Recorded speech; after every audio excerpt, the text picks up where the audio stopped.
young Africans are beginning to ask searching questions. Africans are beginning to recognize that corruption is a cancer in our body politic. They are beginning to recognize that those who want to buy their votes don't mean well for them. They are beginning to recognize that there is enough money to change their lives if the thieves are eliminated from the political arena.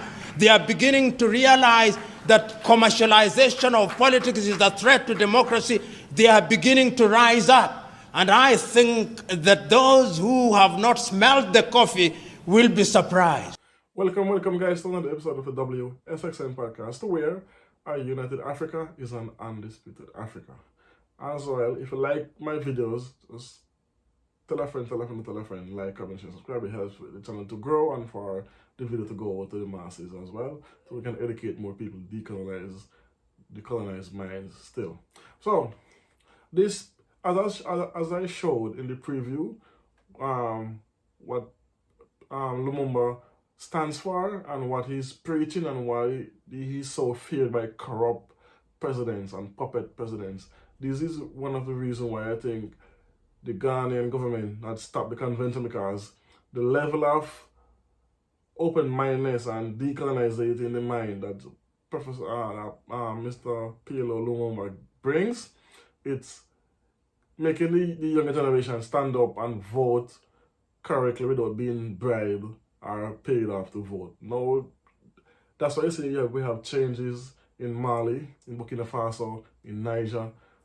Burkina Faso have one of the youngest presidents on the continent, Professor Ibrahim Traoré. President Ibrahim Traoré. And he's making strides on the continent. And you don't have half the security. You see these presidents rolling around in big expensive cars and armored cars around the continent. But listen to this speech by Mr. Lumumba, and you're going to hear and realize the greatness of this man, why he's so loved by the younger generation and by most people, and why he's hated by the puppets and the corrupt leaders that we have currently in the continent. One more thing before we continue the video. We cannot only blame colonization for Africa's woes. We have to blame the corrupt puppet leaders we have. And we have a few. We have a few that's upstanding and not afraid of the West, but majority of them are corrupt puppets and they are criminals as well. So take a listen to this video, take a listen to this speech that Professor Lumumba is talking about, and let me know what you think about it in the comment section. As always, boom. If you should see the convoy of an African minister, not our president, I'm not touching the president. The presidents are in a different world. The African minister. The African minister will never queue. Oh, he's anathemic. Oh, the African minister is a demigod. Oh, Africa. The African counselor in your rural home, when they go to churches, not even if it is not their denomination, they saunter to the front seats. And even our latter-day clergymen will invite them to share their wisdom with the people, even if we know that they are village fools.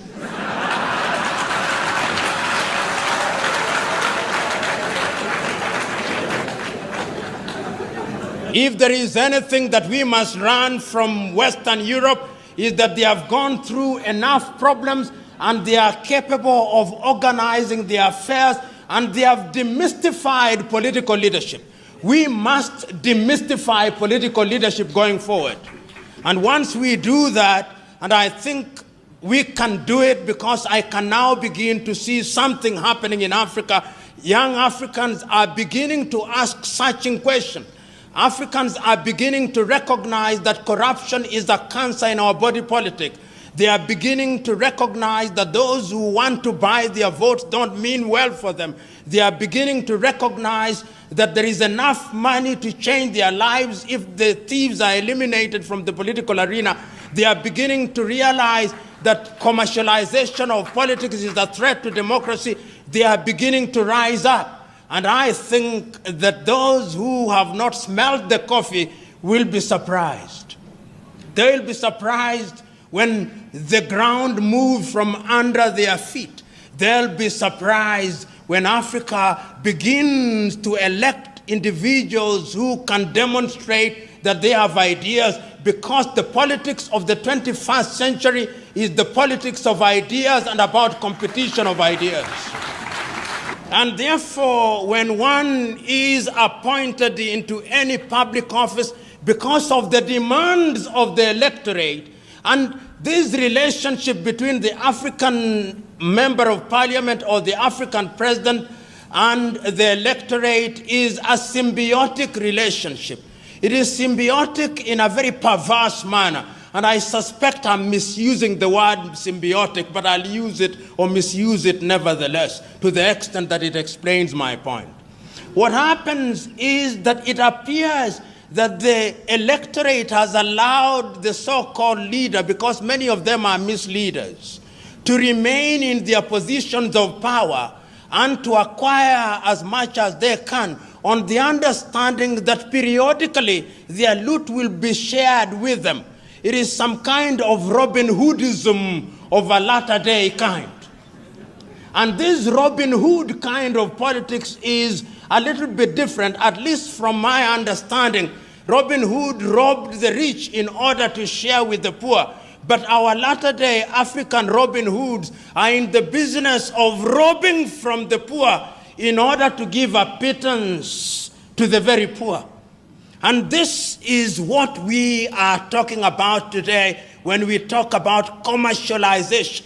So that if you ask any typical African politician, how much does it cost you to be elected into parliament, they'll tell you it is in the millions. It is in the millions, and the millions they spend is perhaps 10 times more than they'll ever earn through their legitimate salaries. And I ask myself, if your salary in 5 years is going to be 1 billion Ugandan shillings, why should you spend 5 billion Ugandan shillings to get into that office? There must be something that we do not see, but you see, and I know what it is. What it is that getting into the office of the member of parliament, or indeed any other political office in Africa, is a guarantee that things will come. So that in many African countries, the politician is the major tenderpreneur. The politician is the gatekeeper. The politician is the one who receives the guests. He is the tax collector informally, aside from the URA. And in this regard, therefore, we must commercialize politics. We may blame the politicians, but what about the electorate? The electorate also is to be blamed. The electorate has insatiable thirst and hunger for things that they have not worked for. They have been trained and they no longer listen to ideas. My good friend Norbert Mao, who I was told was here, I do not know whether he is here, will tell you, not that I have talked to him this morning, but he'll tell you that one of the pains that one has to endure when you confront your typical African electorate is to convince the electorate that ideas count for something. Many times when you address the electorate and you are waxing eloquent, telling them, when I'm elected, I'm going to ensure that we have good health services. We are going to ensure that we have good schools. We are going to ensure that we create opportunities for innovation and invention and create opportunities for young men and women. They are waiting for you to finish. They will tell you, we hear you. We know you are going to do all those beautiful things. But in the intervening period, I must eat. And therefore, no matter how beautiful your ideas are, if you don't carry money on that day, your ideas, like the elephant before them, will never fly. Leaders who, upon ascending to power in Africa, became demigods. How many of you here will forget Mobutu Sese Seko? How many of you here will forget Jean Bedel Bokassa? How many of you here will forget Samuel Doe? And then we had the emergence of guerrilla movements where people rose against their very own who had used their positions of power to destroy what had been gained over the years. And then, in those early days, you will also remember that many African leaders, including the enlightened ones, took the view that because of ethnicity, it was necessary to unite the people. And whether you are speaking from Dar es Salaam in Tanzania, or Lusaka in Zambia, or Kinshasa in what was then Zaire, now the Democratic Republic of Congo, or you are speaking from Nairobi in Kenya, and here in Uganda, the clarion call was that we must have one-party states. And the justification for one-party states was that we are so disunited, there are so many ethnicities, that if we allow multi-party politics, then what would happen to us is that we would be negatively ethnicized and that we would break our countries, and that therefore, to ensure that there was unity, we needed one umbrella under whose auspices and under whose guidance the people would be united. But no sooner had we sufficiently articulated the beauty of single-party states than Western Europe told us, no, that is not democracy. Democracy means that you must have many political parties. Democracy means that you must have regular elections.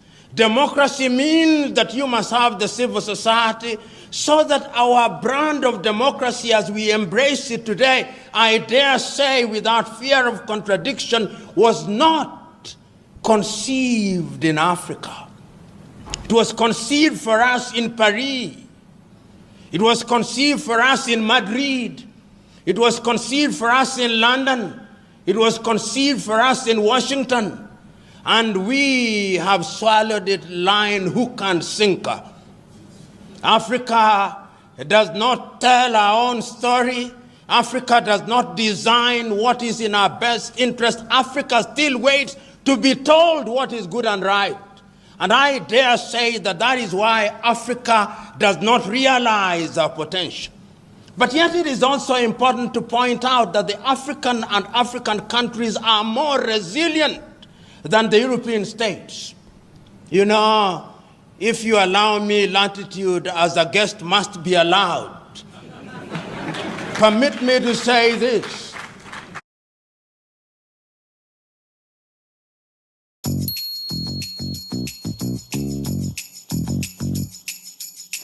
Hey girl, how are you?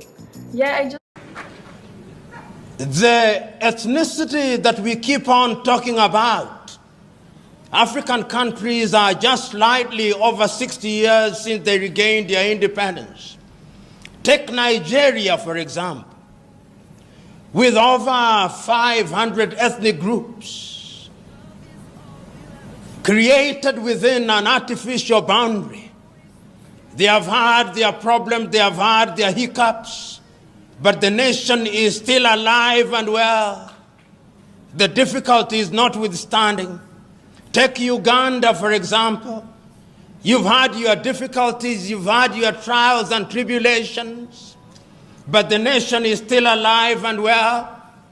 Tanzania, with over 136 ethnic groups, the nation is still alive and well. There is a sense in which, in the face of our difficulties, we have succeeded in managing those difficulties, however painful it has been. But look at Europe, the pontificating Europe. They cannot handle diversity. They cannot. And it's important to remind ourselves this, if only to energize ourselves. The Europeans have had to fight two major tribal wars. They called them world wars. They were tribal wars. The European tribes were at war with each other in 1914. They may have recruited a few Africans and a few other people, and then they call it World War. Then they had another major tribal war in 1939 through to 1945. They didn't call them tribal wars, they called them world wars. And I want you to look at Europe and the purity of their nation. If you go to Sweden, the nation is almost 90% composed of the Swedes, with a small lapse population, and for that small population, they even have a separate parliament for them. That is how they handle it. You go to Finland, 90% of Finland are the Finns, with small Swedish population. You go to the Netherlands, the same. You go to England or the Great Britain, whether he's great or not, I do not know, but he's the Great Britain. Even there, if you talk to the Scots, they have something to say about the English. If you talk to the Irish, they have something to say. If you talk to the Welsh, they have something to say. Go to Spain, where there are a few more tribes, they had a civil war. Go to Italy, largely the Italians. And you walk across to Eastern Europe, Yugoslavia was united as one nation under Joseph Broz Tito. Did they not produce many countries during our lifetime? The Soviet Union has given birth to many countries. They have gone into ethnic purity. Africa remains the only continent on earth that somehow, having had artificial boundaries imposed on her, saying that we will retain those boundaries and make the best of it, and one need only go to the pronouncements in 1963, the pronouncements of Kwame Nkrumah and Julius Kambarage Nyerere on the inviolability of the boundaries, repeated again in 1964 in Cairo in Egypt, that if we choose to redraw these boundaries, Africa will be perpetually at conflict, and therefore heavens have given us a lemon. Let us not ask for an orange. Let us make a lemonade unto ourselves. And we are making the lemonade. So guys, that's the end of the video.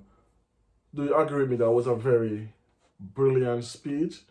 It shows and pinpoints some of the issues we have on the continent and why we still have to spread this message throughout the world to the diasporas, the Caribbean diaspora, African Americans, and black people all over the world, and the people on the continent, the younger generation, which are what making the changes. As Professor Lumumba said, he's now seeing changes that's happening on the continent.